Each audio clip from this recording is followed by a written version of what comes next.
talk about reactivity of carbonyl compounds. And this is going to encompass chapter 20, but it's going to not just run through 20, but really all the way to 24, chapter 24, the next 6 weeks. This is the main meat of the course, and this is also going to really be some of the intellectual height of organic chemistry. And we're going to see general themes of reactivity of carbonyl compounds. And really it has to do with sort of two properties of carbonyl compounds.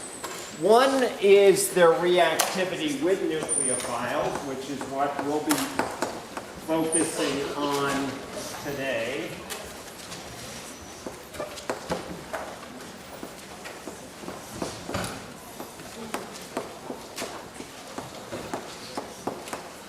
And the other property that we're going to be learning about, particularly as we move through the course into, I think, chapters 22, 23, and 24, is that well, maybe I should say their reactions with nucleophiles. Let me. We'll keep it as reactivity. All right, and the other will be their reactivity as nucleophiles.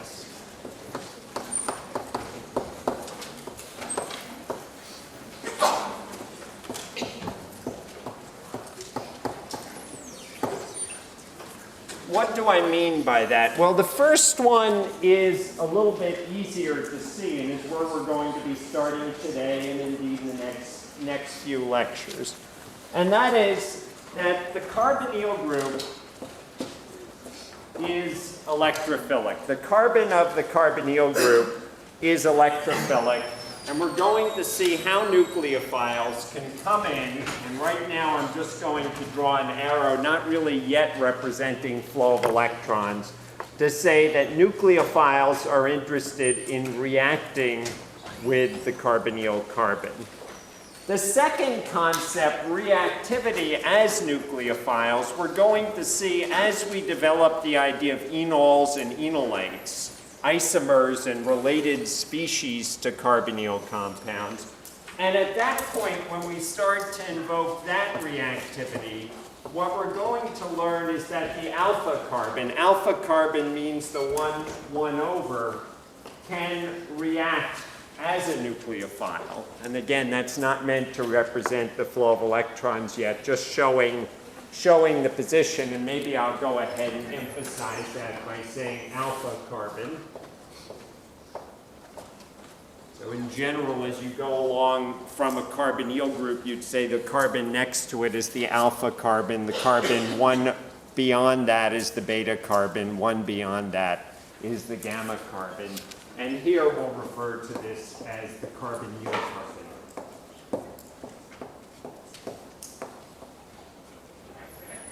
So in its own right, this diagram doesn't really say very much, but it sort of lays a framework. So let's start to move from this level of abstraction to a level of bonds and structure. And let's start with the carbonyl group. And this isn't meant to be acetone or any particular carbonyl group. I'm just drawing this as a general carbonyl group. And we'll be good people. We'll write our lone pairs of electrons and focus on the carbonyl group. So oxygen is more electronegative than carbon. Oxygen has a greater nuclear charge. It pulls the electrons toward it. In other words, the carbon-oxygen double bond, the bonds that comprise a sigma bond and a pi bond, are, while shared electrons, while a covalent bond between carbon and oxygen, they're not sharing equally. Those electrons spend a little more time at the more electronegative oxygen, the atom with the greater nuclear charge. And so I can represent that in terms of a partial negative charge and a partial positive charge. In other words, since the electrons, while spending time between oxygen and carbon, spend a little more time at oxygen, we shift our charge over to oxygen. There's a partial negative charge. Our carbon is a little bit deficient in charge. There's a partial positive. We can also represent this type of structure by resonance structures. And remember, resonance structures aren't one or the other, but both at the same time to varying degrees, or in some cases more than one, more than two. And so we can think of the carbonyl group as having a major resonance structure.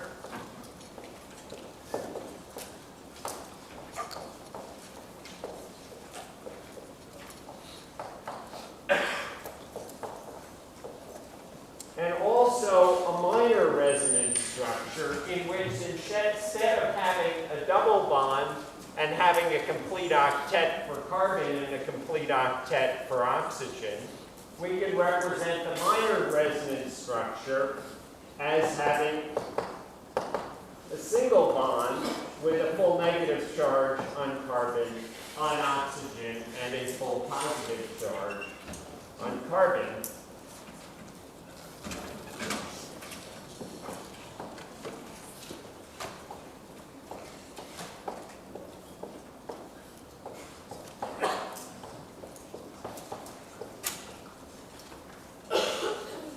Bracket these structures to represent that it's the two of them together we're thinking about. We're not resonating or vibrating or oscillating between the two structures. We're mostly the one on the left and a little bit of the one on the right. This is also representing the type of electron density that you would see in the molecular orbitals for the carbonyl group. The other thing I'll point out is we're going to be focusing a lot on arrows in this course. We'll use them to think about and communicate ideas of electron flow, of equilibria, and of resonance. And there are different types of arrows that we use to communicate different ideas. The double arrow, like this, communicates resonance. It communicates that it's both structures. It's not an equilibrium arrow, which is two arrows pointing in opposite directions. And it's not a flow of electrons where we draw an arrow originating at electrons and flowing to something that wants them. In other words, originating at the nucleophile and flowing to the electrophile. And that actually brings us to our next element of reactivity, and that is the reaction with nucleophiles.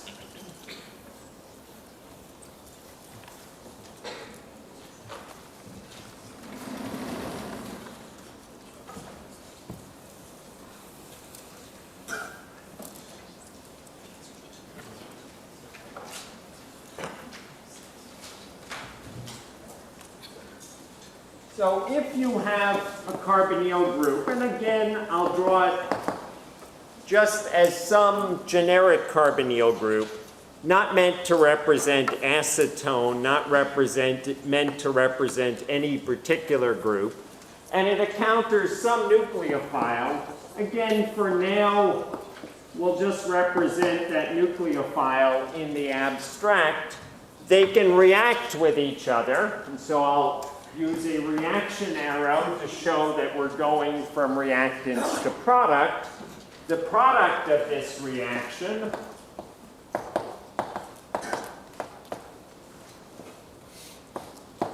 now can be represented like so, where our nucleophile has formed a bond to the carbon.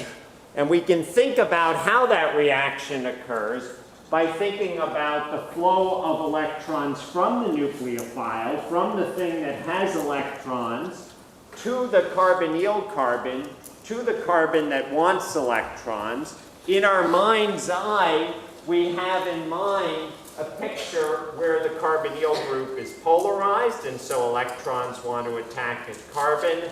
In the very back of our brain, we have a picture like this very minor resonance structure, guiding us and making us think from where the electrons want to flow. And of course, we can't stop at this point. because if we just left our electrons here, now we would have 10 electrons around the carbon. We would have more than an octet. That wouldn't be possible. And so electrons have to continue to flow. As electrons are flowing from the nucleophile to the electrophile to the electrophilic carbon, in turn, electrons are flowing up onto oxygen. And so when all is said and done, we formed a bond between the nucleophile, now represented by this line, or these two electrons, and we moved 2 electrons onto oxygen, and in turn put our negative charge there. Now, as I said, at that point, I'm dealing with abstractions. The nucleophile here is not meant to be any particular nucleophile. But now let's come maybe to something more specific, and in turn this is not meant to be any particular carbonyl group, but let's take a look at acetone and a nucleophile that's sort of halfway between reality and an abstraction at this point. And so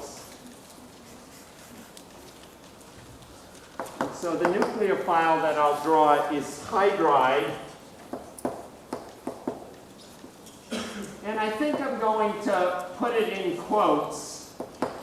And the reason I'll put it in quotes is you essentially never have hydride as an entity. At the very end of our discussion here, I'll show you an example of an actual hydride with a hydride anion that actually doesn't react as H-, or at least doesn't react as a nucleophile.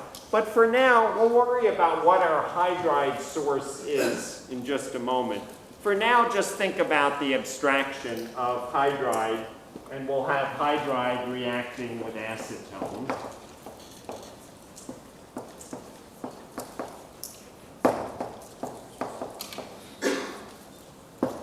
Put the hydride in quotes. And so electrons are going to flow from the hydride, from the lone pair, to the carbonyl.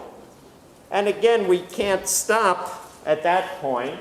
Our electrons have to flow up from the double bond onto the oxygen atom.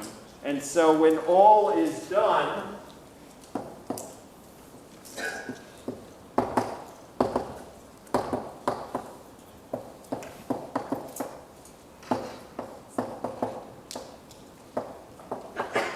now we have an anion.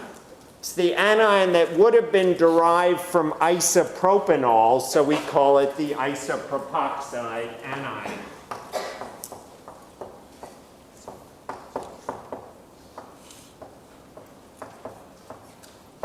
And it is a member of the broader family of what we would call alkoxide anions. So if you have an anion that's derived from an alcohol, that's equivalent to removing H+ from an alcohol, you end up with an alkoxide anion.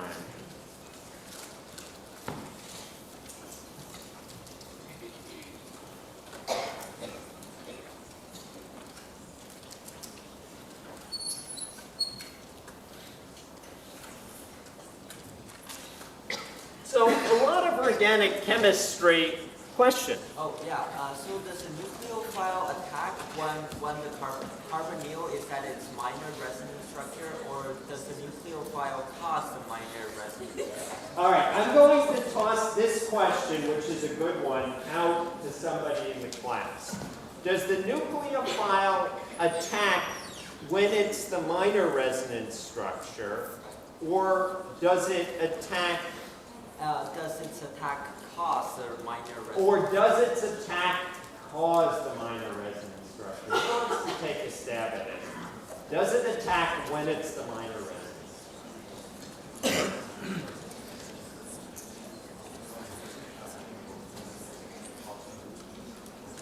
Okay, so now we have, doesn't it happen in both because it alternates? A hybrid, yes. So I didn't like the word alternate, but you got the right idea. It's not one or the other. It's both resonance structures at the same time, so it's not like it's waiting for the minor resonance structure. They're both there at the same time. The problem is chemistry is all about models, about conceptual models. And the beautiful thing about drawings like this is they're simple. We can wrap our head around them. That's super, super powerful. The problem, so that's the plus. The disadvantage is that these models are always incomplete. So there are layers of meaning in the models. And another approach is to look at molecular orbitals and electron density, but it's harder to immediately wrap our head around things. The beauty about these drawings is you can scratch them in a stick on the sand or on your paper and have an immediate grasp of reactivity. So it's not one, not the other, but both at the same time. Now, the second half of your question is interesting because, of course, the bond-forming process is one where the electrons do start to approach. And as those electrons are approaching, as the nucleophile is approaching the electron, we're moving the other electrons continuously up onto the oxygen. So in a way, this is what you would call a reaction coordinate. We're going in the process from the nucleophile and electrophile being very far apart and having almost completely a double bond character in the electrophile and no bond between the nucleophile and electrophile.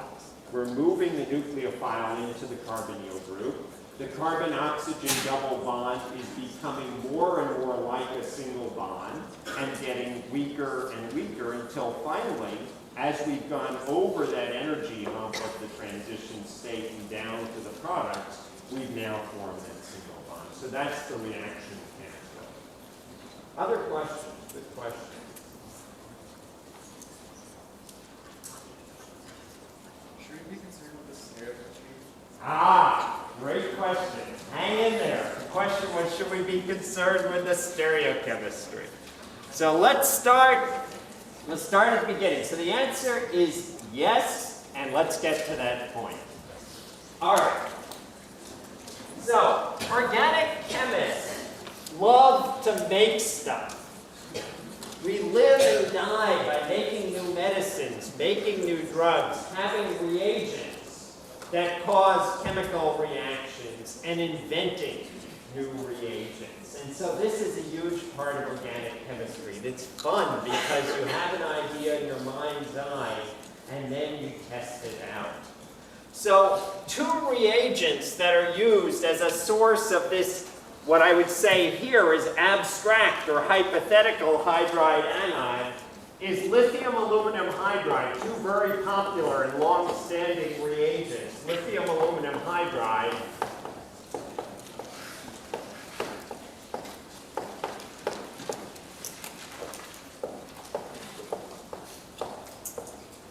and sodium borohydride.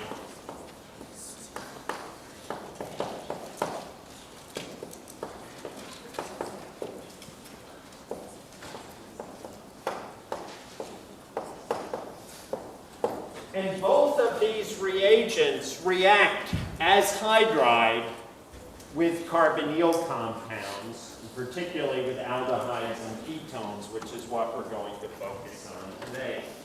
The structure of lithium aluminum hydride is an aluminum hydride anion or tetrahydride anion and a lithium cation. The structure of sodium borohydride is a borohydride anion, BH4 minus, like the other is ALH4 minus, and a sodium cation. And you'll notice these structures are related. Boron is above aluminum in the periodic table, so in many ways they have similar properties.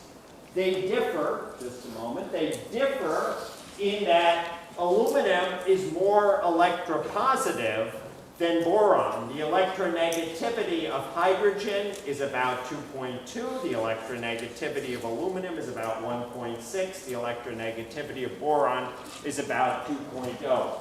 In other words, in all of these species, you have the bonds polarized to having more negative charge on hydrogen than on the metal. But in the case of aluminum hydride, they're even more polarized. In other words, aluminum hydride is a more reactive anion. Lithium aluminum hydride is more reactive. And you can see this in the laboratory immediately. If I take a spoonful of lithium aluminum hydride, a gray powder, and throw it into water, I better get back because it's going to release hydrogen with a big fizz and maybe even catch fire. And if I heat it too much, it'll explode. Sodium borohydride is a white powder that will sort of bubble in water, but won't react nearly as fast, releasing hydrogen gas. And there was a question here. Yeah, sorry, would NaH also release a hydride? NaH, we're going to come to in a moment. Great question. Let's talk about some reagents and their reactivity first.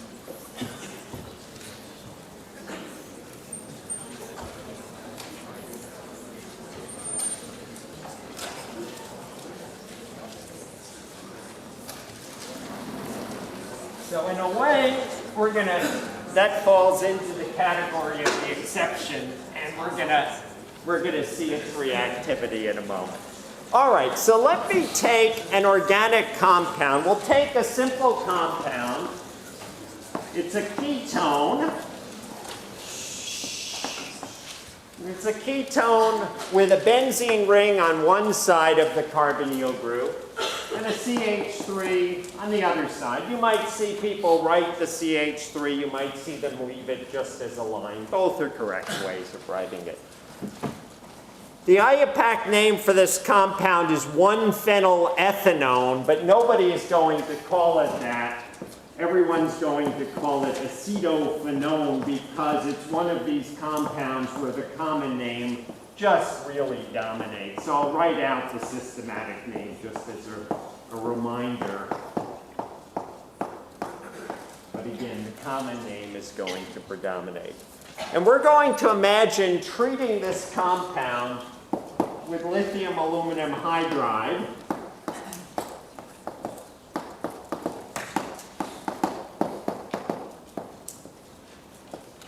And now we're going to see how it reacts as hydride anion.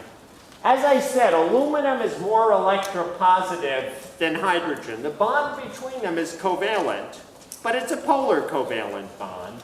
And it's one in which we can think of it almost as H-, or another way is we can think of the electrons as flowing from the bond between aluminum and hydrogen onto the carbonyl carbon, toward the carbonyl carbon. And remember, I use an arrow from the electrons to the thing that wants electrons. I put two little arrowheads on here as representing that we have two electrons.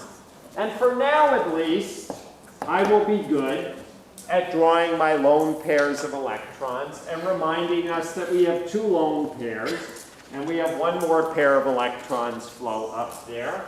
And so when all is said and done,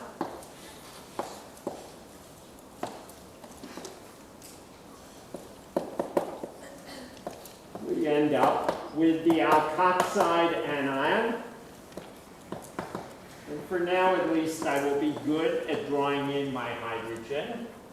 And in addition to this, we have a lithium cation. And in addition to this, we have LiAlH4. And that's where I'm going to stop it at this point, is at the alkoxide anion.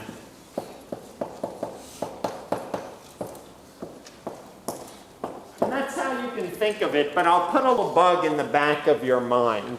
In the back of your mind, you can think about the fact that aluminum doesn't have a complete octet.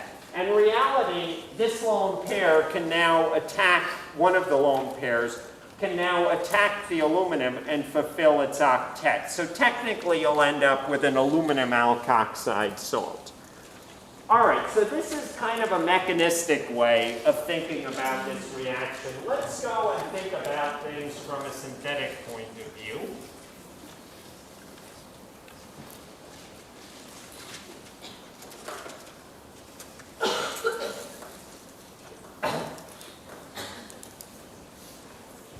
So we're organic chemists will often write equations as little recipes.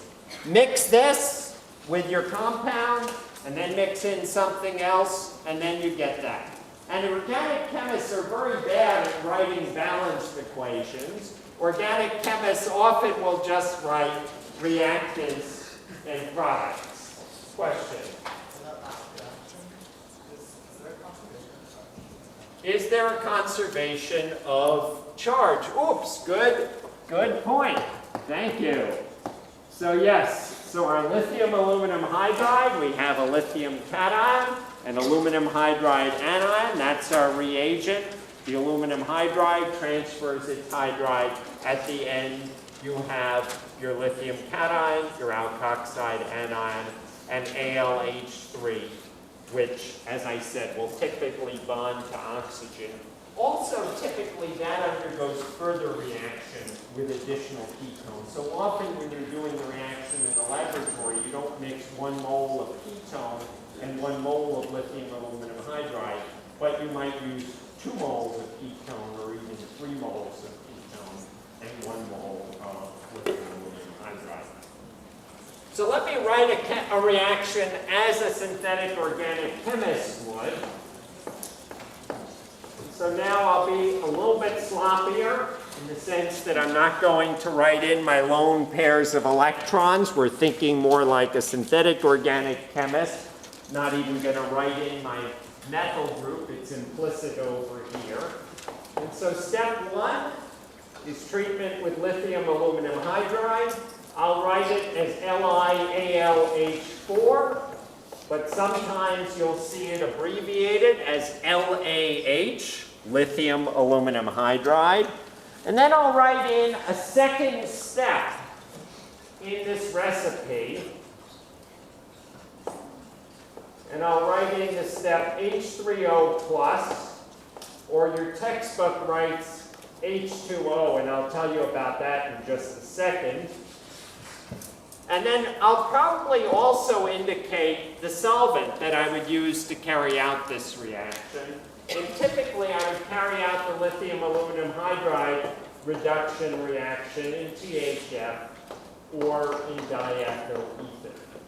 So this constitutes a little recipe. It says take some benzophenone, put it in a flask with some THF or some ether, throw in some lithium aluminum hydride, and then after a while, after the reaction is done, throw in some acid or some water. And of course, you can't go, if you want acid, you can't go to the stock room and say, give me a bottle of H3O plus. Look at you funny and say, well, we don't have any bottles of H3O plus. We have aqueous hydrochloric acid, which of course is H3O plus and Cl minus. We have aqueous sulfuric or concentrated sulfuric acid, which you can add to water to make H3O plus and bisulfate anion, HSO4 minus. So that's a little bit of a shorthand for adding an acid that you would get a strong mineral acid like HCl or H2SO4. Now, we call this step here the workup. So I'll just write solvent. And I'll just write workup here.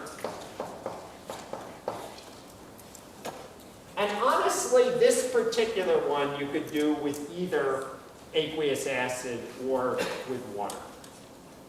Aluminum salts in water under the wrong condition can form tremendous gelatinous things. You've all had lab, you've all shaken a SEP funnel. You may have even encountered an emulsion. Who's encountered an emulsion? I hate emulsions, don't you? The advantage of throwing in a ton of acid is it dissolves all the aluminum salts and gets rid of the emulsion. You can also add water in just the right way. A little bit of water, a little bit of sodium hydroxide, a little bit of sodium sulfate, which makes your aluminum, instead of gelatinous, makes it granular. So either of those work for a workup, and you'll see things written both ways. The main thing, of course, is that until we add something that provides a proton, whether it's acid, H3O plus, aqueous HCl, or whether it's water, we have an alkoxide anion. But after the workup, you isolate your product, the alcohol.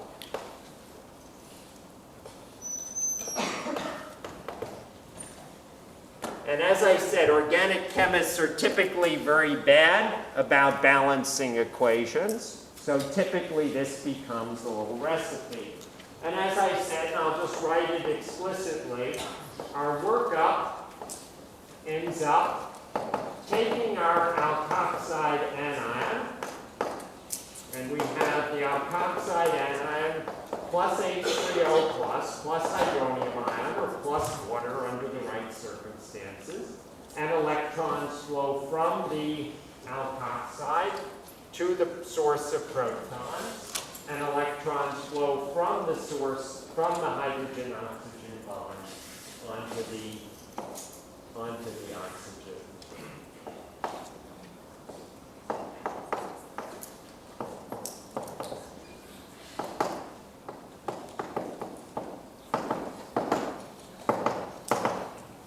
As I said, we call this step the workup.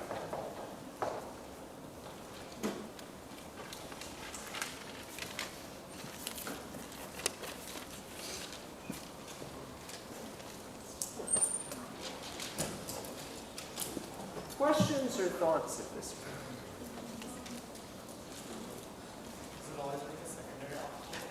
Does it always make a secondary alcohol? Good question. If we had an aldehyde, we would get a primary alcohol. Of course, you couldn't make a tertiary alcohol with hydride nucleophile because by definition, hydride is going to add in a hydride. Next class, we'll learn about Grignard reagents and organolithium reagents that instead of adding quote-unquote H minus, can add an alkyl group like quote-unquote methyl minus, and you'll see how to make, for example, tertiary alcohols. All right, there's a concept that really is useful in permeating your thinking, and that concept is oxidation state. And I introduced it last time when I was talking about the carboxylic acid family. And I said in the carboxylic acid family, the oxidation state of an alcohol is, or the oxidation state of the carbon is +3. In a ketone family, the oxidation state is +2.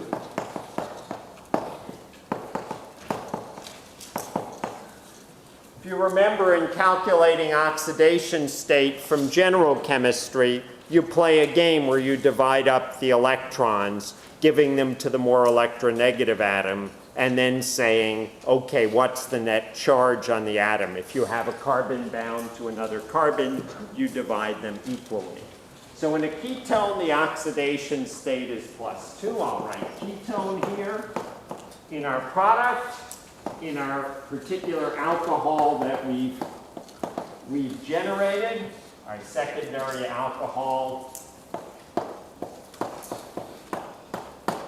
our oxidation state is 0.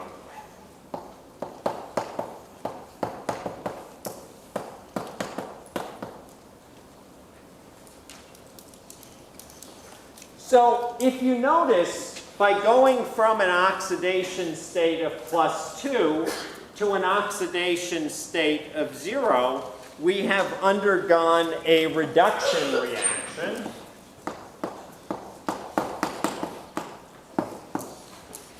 And the chemical that's done it then, our lithium aluminum hydride,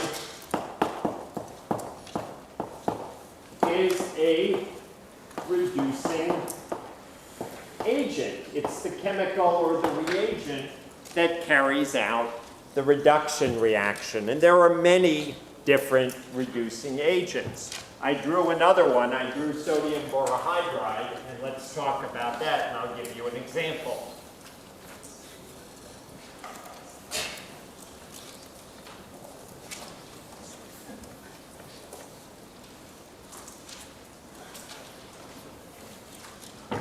since the very astute gentleman asked the question about aldehydes, let's take or primary alcohols.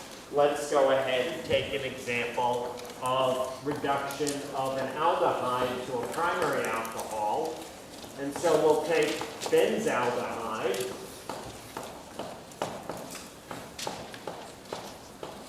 Benzaldehyde is a very nice smelling compound that kind of smells of cherries. It's sort of the flavor of cherry Coke or artificial cherry flavor. If you take, for example, sodium borohydride, the reaction would work with lithium aluminum hydride, but I'd like to introduce you to other common reducing agents. And in this case, you can actually run the reaction in a solvent like methanol or ethanol. As I said, sodium borohydride reacts only slowly with water. If I tried to run a lithium aluminum hydride reaction in methanol, just like water, it's a source of hydroxylic protons. If I tried to run a lithium aluminum hydride reaction in methanol, I'd be rewarded by the whole thing, at best spattering me in the face, and at worst catching fire.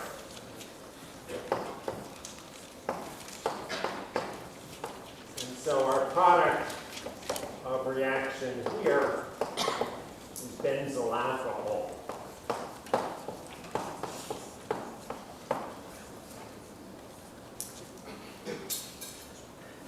And we can think of this reaction occurring very much like the other reaction has occurred. And so here's our aldehyde. Here's our borohydride anion.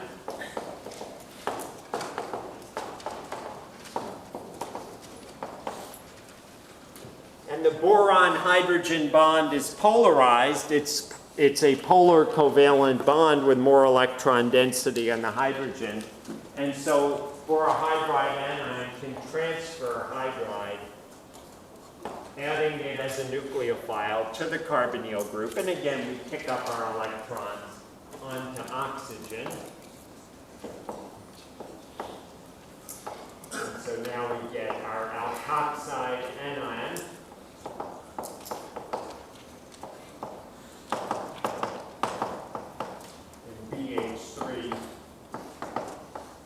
And again, I'm skirting a little bit loosely because BH3 doesn't have a complete octet. And so typically it's going to form a bond with oxygen reversibly, but we can think about it as forming a bond with oxygen. Now the nice thing about running this reaction in a hydroxylic solvent is you've got this huge, huge excess of methanol. And so methanol can protonate the alkoxide anion. So here we have our alkoxide anion. We're in a ton of methanol.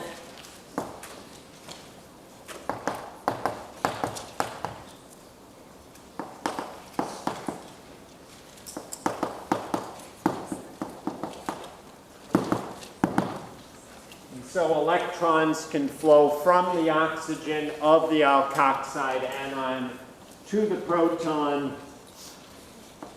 of methanol. We put electrons back onto the oxygen, and after all is said and done, in this equilibrium reaction now, driven by the mass action of having so much methanol in it,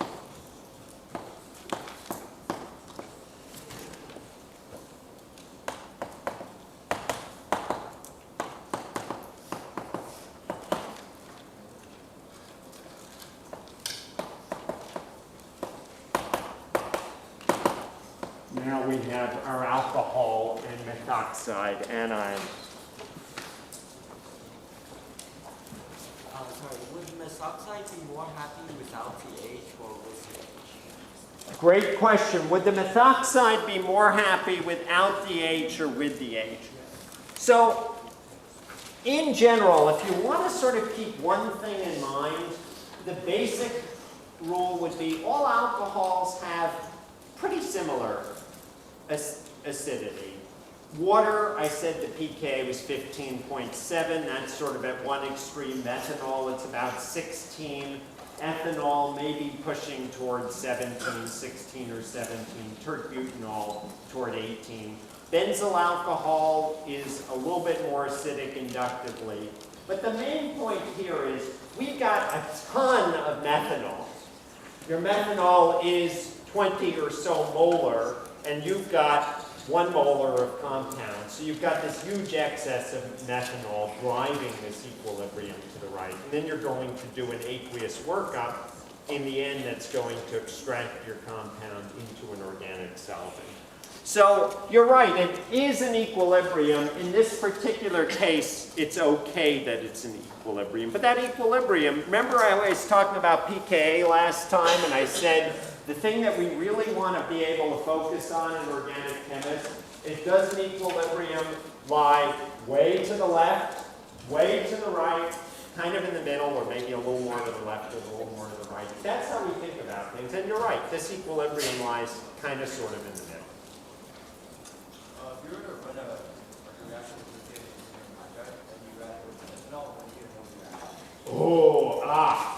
Well, if you tried to run a lithium aluminum hydride reaction in methanol, the lithium aluminum hydride would probably first react with the methanol, and as I said, make hydrogen so vigorously and so rapidly that it would blow up in your face. So it would definitely react with the methanol. It might also react with the ketone, but I'm not going to try the experiment in the laboratory and see at the end when I wash my face off whether I had any reduced ketone. So in this case, we started with benzaldehyde,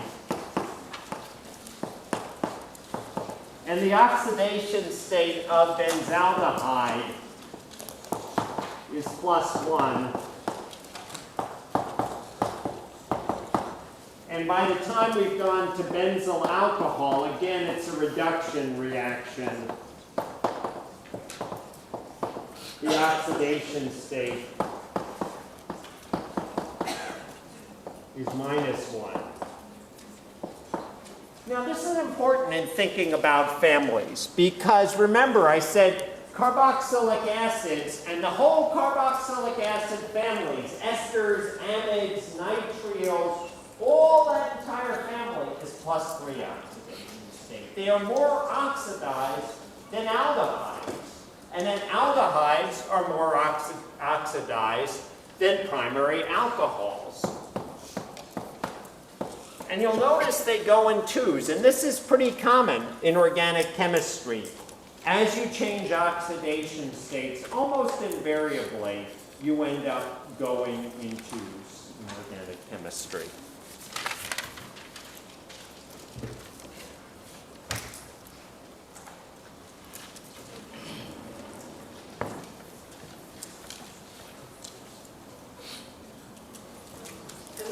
It's important to sort of keep this in the back of your mind is it helps you focus your thinking. When you change from a carboxylic acid to an ester through a chemical reaction, there's no change in oxidation state. You wouldn't think about using an oxidizing agent or a reducing reagent to affect that change.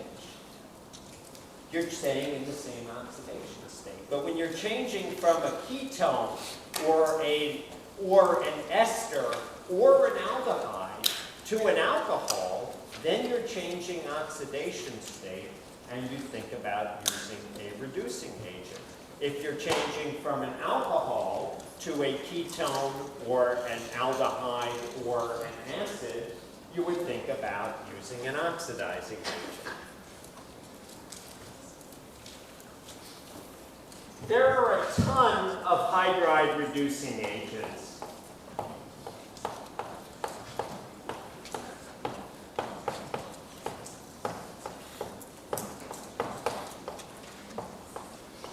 Your textbook has given you some. I'll show you a few others. The general principle, the overarching principle of hydride reducing agents is that you have a metal hydrogen bond, metal broadly defined, usually as a polar covalent bond where you have M with a partial positive charge and hydride with a partial negative charge. By broadly defined, I mean that boron is kind of a metal or a metalloid, aluminum is a metal, and there are many, many others.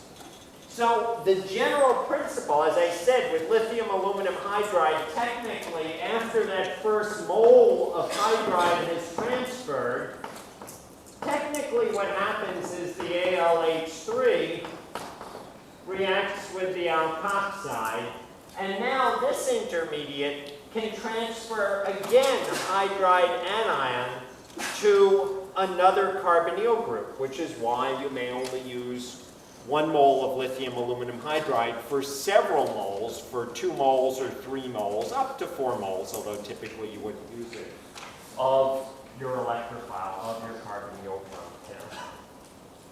Your textbook gives an extreme example of this, where you preformed a reagent with 3 Tert-Butyl groups on aluminum. And this is a less reactive hydride source. There are 2 reasons for this.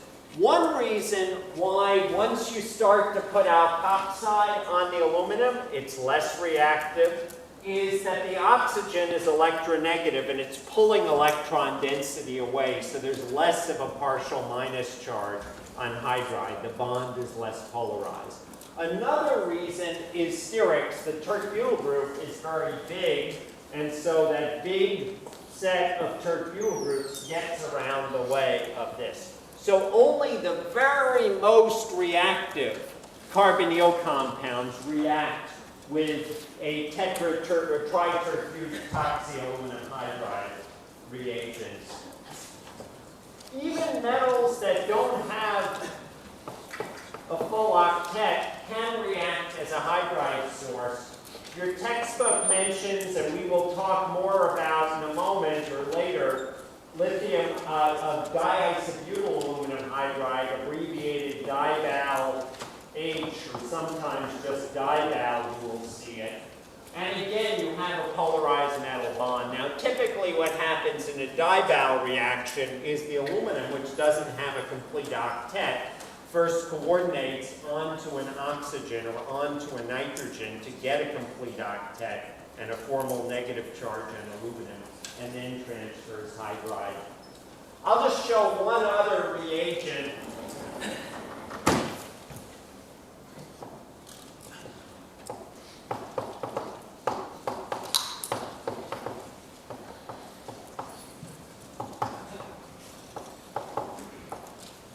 Sodium cyanoborohydride.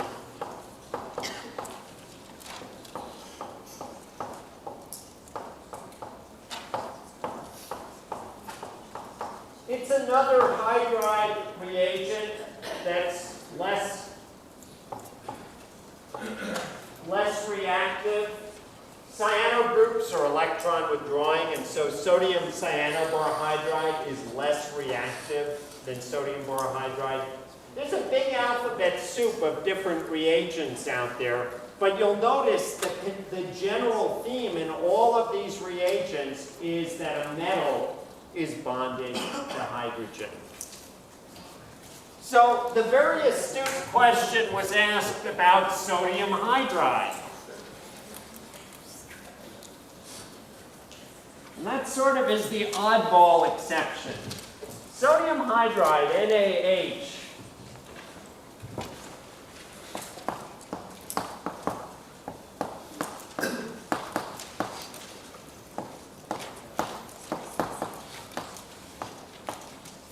actually reacts as a strong base, not as a reducing agent.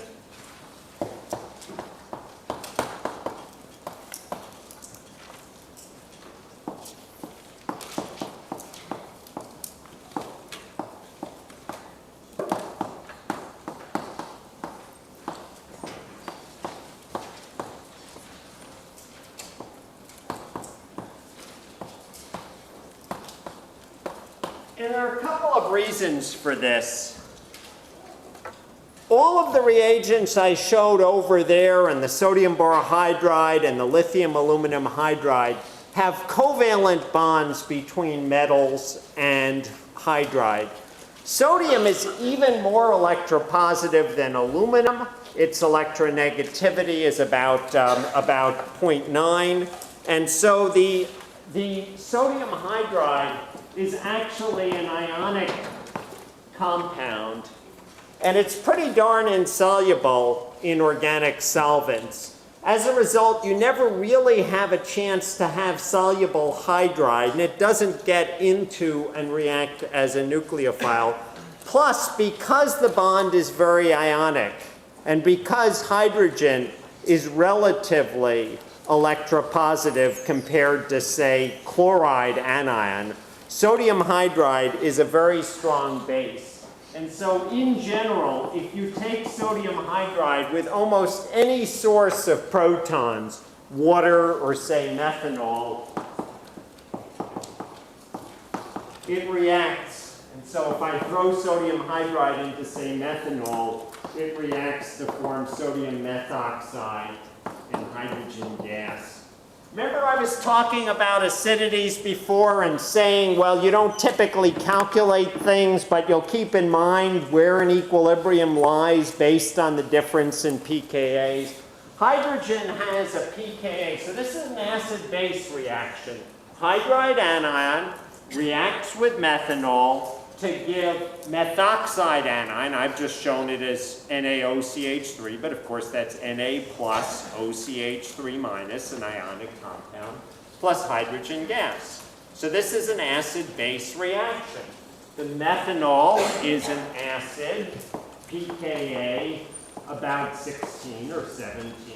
The hydrogen is an acid on this side of the equation. Its pKa is about 35. It's a very weak acid, whereas methanol is just a weak acid. So that reaction, I won't even write it as an equilibrium. That reaction lies way, way, way to the right.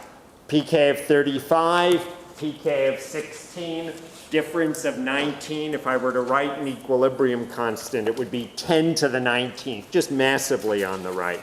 So that reaction ends up reacting as a base.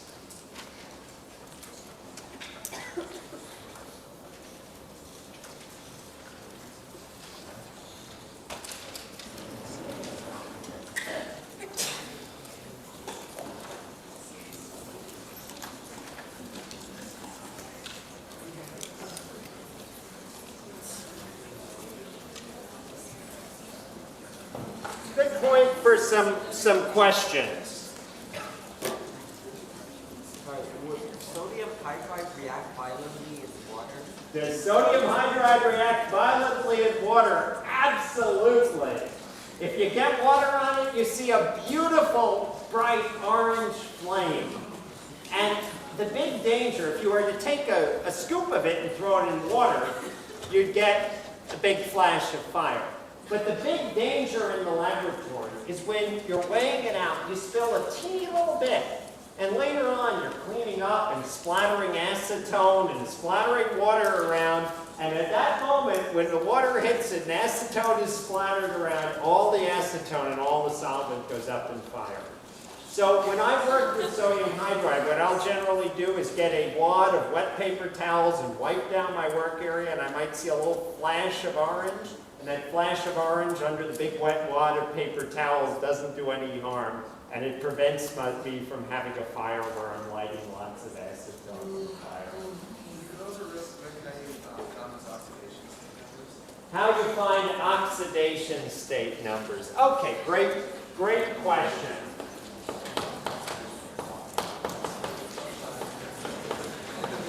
All right, oxidation state. Take two examples here. We'll start with extreme examples. Carbon dioxide and methane. Start with carbon dioxide. Carbon has 4 nuclear charges. We have 8 electrons, but we're going to play a game here. The game is that we give all those electrons, I'll even be good and write my Lewis acid structures, or write my Lewis electron dot structures.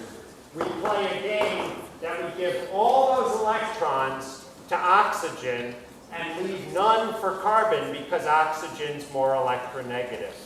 Because we had a net 4 nuclear charge, the oxidation state is +4.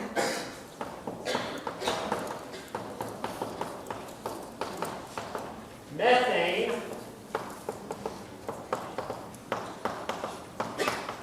carbon is more electronegative than hydrogen, so we play the same game, but now we give our electrons to carbon, and so we have +4, the nuclear charge, -8, the 4 electrons, and our net oxidation state is -4.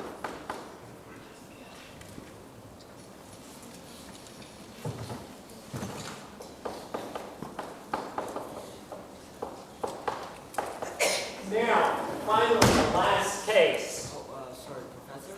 Yeah. Sorry, wouldn't the oxygen also have a negative charge? Yes, the oxygen, I wasn't counting on the oxygen. The oxidation state of oxygen is -2 here because you have 6 nuclear charge -8 electrons, and the oxidation state of hydrogen here is +1. I'm only counting for carbon. Wait, so why does carbon go from +4 to -8? I don't get it. Why does, no, then you take the nuclear charge Right. minus the number of electrons. So you Oh. take your nuclear charge in calculating oxidation state, plus for the outer valence, +4, right? You have the 1s, which you don't count, and 2 of the nucleons, 2 of the protons. Right. So you count carbons 4 across in the periodic table. So carbon atom is carbon nucleus plus 4 electrons, but now in calculating oxidation state, in carbon dioxide, we're taking all those electrons away. In methane, we're giving it 4 more electrons. Okay. And in ethanol, let's take our last example, ethanol. And we play the same game here. We'll divide up our electrons in ethanol, and for the methyl, we share and share alike.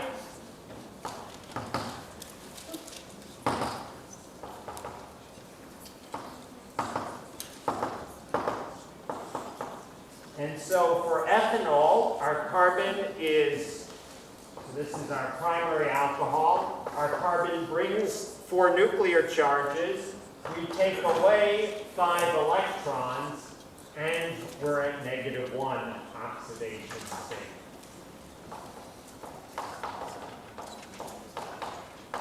Now, let me tell you honestly, I am not generally calculating oxidation states in my head, but it definitely, as an organic chemist, permeates my thinking. In fact, I think in broad terms. I think acid oxidation state, aldehyde oxidation state, primary alcohol oxidation state. Then I realized, well, ketones are shifted by 1, secondary alcohols are shifted by 1, but they go in pairs. So when I'm thinking about stuff, it's definitely not this calculation. This is just the underpinnings of my thinking. When I think about a reaction of, say, an alkene and hydrogen, I think carbon-carbon double bond now gets replaced by carbon-carbon single bond plus 2 carbons bound to hydrogen. That's taking my oxidation state of each carbon down by 1, or taking me down by net 2 of oxidation state. When I think about, say, forming a geminal diol from an alcohol, I think, oh, I'm going up. And when I think about hydrating an alcohol, I realize 1 carbon's going down. Hydrating an alkene to an alcohol, 1 carbon is going down, the other is going up. They balance out. Sorry. Question. So for the methoxide one, why does the CO have 5 electrons? Why does the CO here? Sorry, the carbon. How come the carbon? Bookkeeping. When you have a carbon-carbon bond, you divide equally. You give 1 to each carbon in bookkeeping for oxidation state. All right, so that's what permeates my thinking on oxidation state. And as I said, the biggies become the acid family, the aldehyde family, the alcohol family, and then the ketone and secondary alcohol.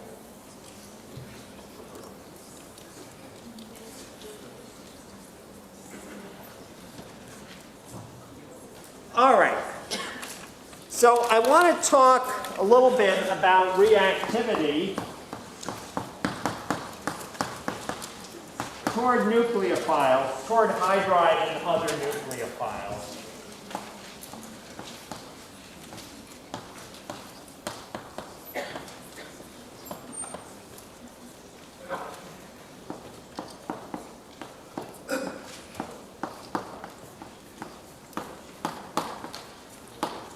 In a very good generalization, again, there are always exceptions to generalization, but a very good generalization is that aldehydes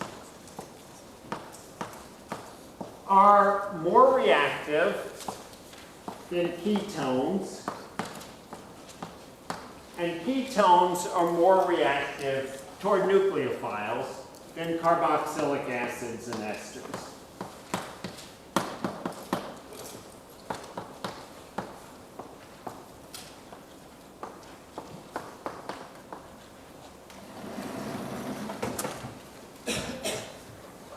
One way to think about this, so this means, for example, if I were to mix a mole of sodium borohydride with a mole of an aldehyde, a mole of a ketone, and a mole of an ester, I would expect the aldehyde to react first. In other words, if I monitored the reaction by thin layer chromatography, the first species I would expect to disappear would be the aldehyde.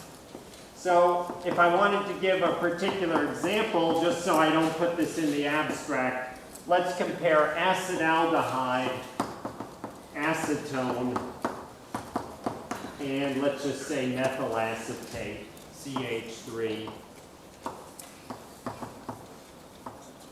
CO, methoxy.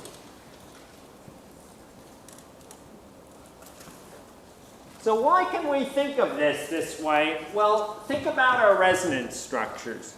So you think about the carbonyl resonance structure, and you'd say, okay, we have two resonance structures that we need to worry about in general for a carbonyl group. One resonance structure, the major resonance structure, in which the carbon has a complete octet, and the minor resonance structure in which we have separation of charge and the carbon doesn't have a complete octet. Now, in the case of acetone, we have two methyl groups here. Those methyl groups are stabilizing by electron donation.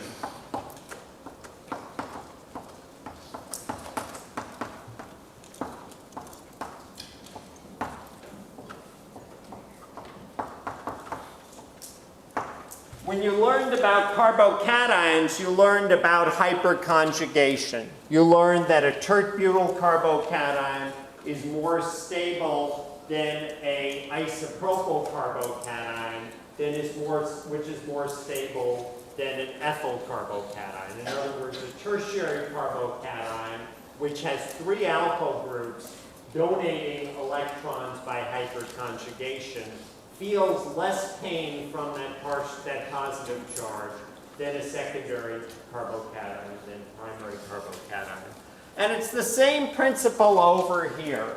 When you have alkyl groups on both sides of the carbonyl, that carbonyl is less electrophilic. It is more stabilized by electron donation. When you have an aldehyde, like acetaldehyde, it's more reactive because you have only one alkyl group stabilizing. And if you have the one aldehyde with no alkyl groups, formaldehyde, it is extremely reactive because there is absolutely no stabilization of the partial positive charge. In the case of an ester, you get a little bit of extra stabilization here because you can write a second resonance structure, and I'll just go ahead and complete my lone pairs here. You can write a second resonance structure like so that provides an extra special stabilization.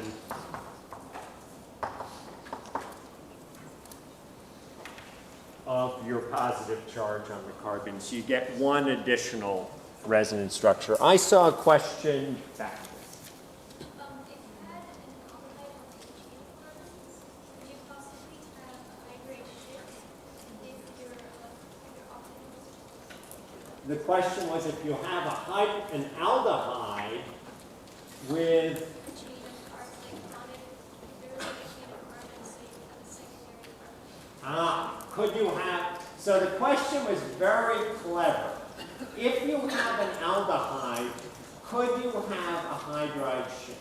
And the answer is that partial positive charge is not enough on its own to introduce a hydride shift. However, there are certain reactions, for example, the pinnacle rearrangement, where you can go ahead, actually not the pinnacle, but there is another rearrangement where you can go ahead and push a hydride in once you've protonated the carbonyl. So the short answer is not for an aldehyde per se, but your thinking is actually solid. Another question. Real quick, can you explain how it's stabilized by electron donation?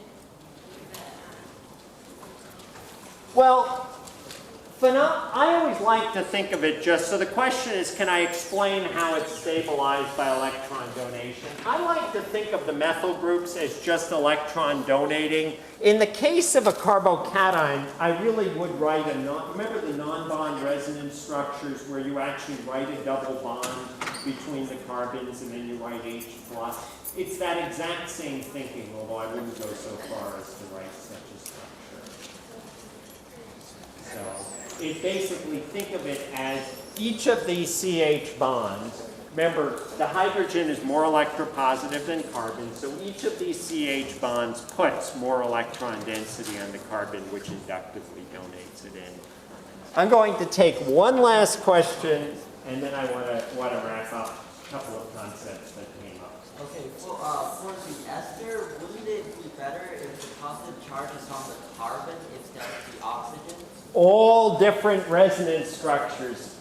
Your question, is this a better resonance structure than this? Yes. And the answer is no. Oh. And the reason the answer is no in terms of contribution is we have two competing ideas. We have the idea that atoms want to have complete octets, and the idea that in general, when there's a choice, put the electrons on the put the positive charge on the more electropositive, the less electronegative atom. But the one that wins out in terms of being more important is octet.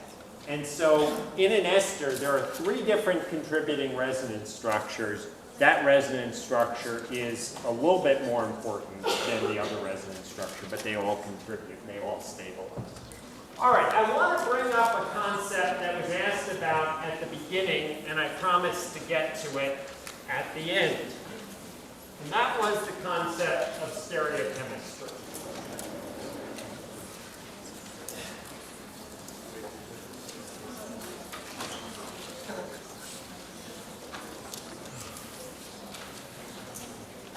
So when we carry out a reduction reaction, when we, for example, take our benzophenone and we treat it with lithium aluminum hydride, and then we do a workup with water or aqueous acid, as I said, it's okay to use either, and I write this alcohol as our product. Even though I have written that molecule flat, there is a stereogenic center in it. The carbon is a stereogenic center.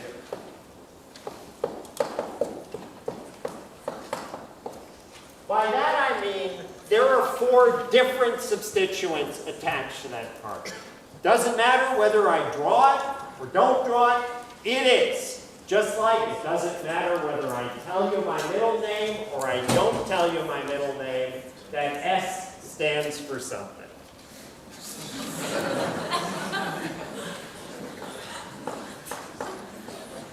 All right, so whether I write it or not,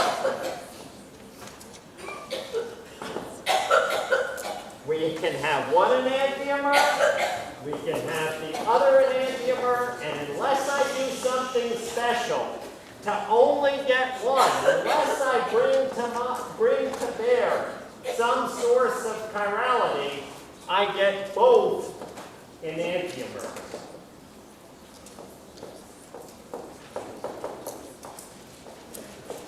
It takes chirality to make chirality. If I take an achiral reducing agent, like lithium aluminum hydride or sodium borohydride, and I take an achiral ketone, I will get both enantiomers in equal amounts as the racemic.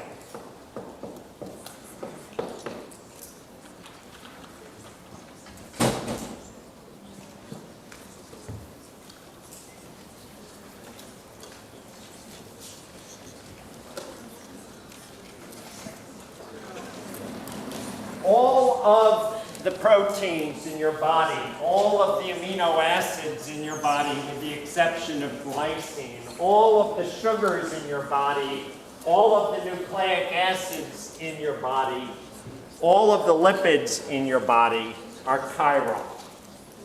And in general, chiral molecules of one-handedness interact in a different fashion than the other. In other words, if I go to shake your hand and I instead present my other hand, they don't fit as well together.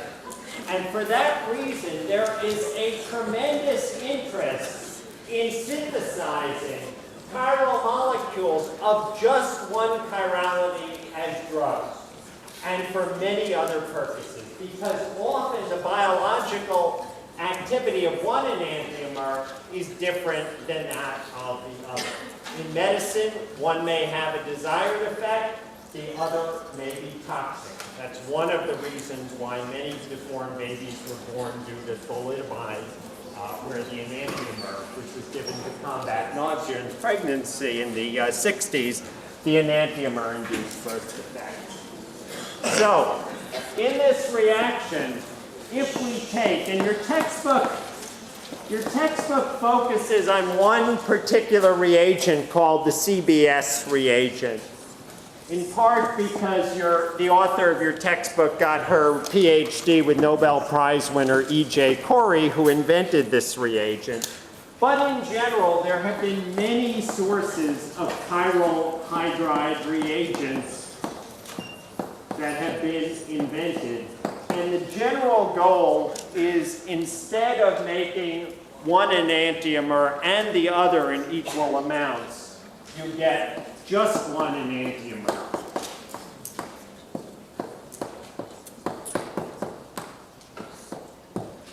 And your textbook develops the idea of which one you get. At this point in the thinking, it's not so important. But realize that if your hand were a ketone, and I came forward with this hand bearing a hydride, I would have transferred that hydride to the palm. And if I had come forward with this hand bearing a hydride, I would have transferred it to the back of your hand. And just in the same way, we can bring in the hydride from one face of the carbonyl, from the front face of the carbonyl, to end up with the hydrogen pointing outward, to end up with the R stereochemistry, or with the hydrogen coming from the back face of the carbonyl, in this case, to end up with the S stereochemistry. Now, I've written just one enantiomer. That's not quite true. It's very, very hard to get just one enantiomer. The molecules in your body, the enzymes, are so big and so good at engulfing substrate molecules that they're very good at generating just one enantiomer. In general, chemical reagents generate mostly one enantiomer. 99% is very good, or 99.5% is very good. There's a magic number that Johnny knows for kilocalories per mole, and what is that number? 1.36 kcals per mole at ambient temperature, about 1.4 kilocalories per mole. That corresponds to a 10-to-1 difference in rate constant, or a 10-to-1 difference in equilibrium constant. A chiral reagent that fits with 2.5 kilocalories or 2.7 kilocalories better on one face than another can select 99 times as good. Now I want to finish up with one last concept here. And what your textbook is talking about is really the big ideas here. And this is one of the problems I have with your textbook, is sometimes in trying to present the big ideas, you end up getting lost in the little pieces and never seeing the forest from the trees. So I'm just going to present one sort of more big idea that ties into the same theme. Imagine for a moment now, and this is in a way a little easier to wrap your head around than enantiomers, and it doesn't really involve needing hands to demonstrate it. Imagine for a moment that we have Tert-Butyl cyclohexanone, and the Tert-Butyl group is on one side. I've drawn it as a wedge. I've drawn it coming out. And we treat this with sodium borohydride in ethanol. Now, the hydride can add either from the front face or from the back face. If I add from the front face, I get the OH pointing down and the hydrogen pointing up. If I add from the back face, I end up with the OH pointing up and the hydrogen pointing down. What do we call the relationship, the stereochemical relationship between those two molecules? Diastereomers. And now, even in the absence of any sort of chiral reducing agent, we don't get equal amounts because these two molecules aren't equal. We happen to get them in an 80 to 20 mixture. The mixture ratio isn't so important, but it's a little bit easier to see if we go ahead and we look at drawings. So the Tert-Butyl group is very big. I'm going to draw a chair cyclohexane. Remember, cyclohexane likes to sit with a large group equatorial. And so here's our cyclohexanone. And now we have two ways that hydride can come in. Hydride can come in from the top, or hydride can come in from the bottom. If hydride comes in from the top, we end up with this diastereomer, the trans diastereomer. And if hydride comes in from the bottom, now we end up with the axial OH. We end up with the cis diastereomer, the minor diastereomer. And the last thing I'll point out is organic chemists are control freaks. When we synthesize molecules, we want to have absolute control of what we make. So naturally, for the same reason I talked about enantiomers, you want to make the right enantiomer of the drug. You want to make the right diastereomer, the one that you need.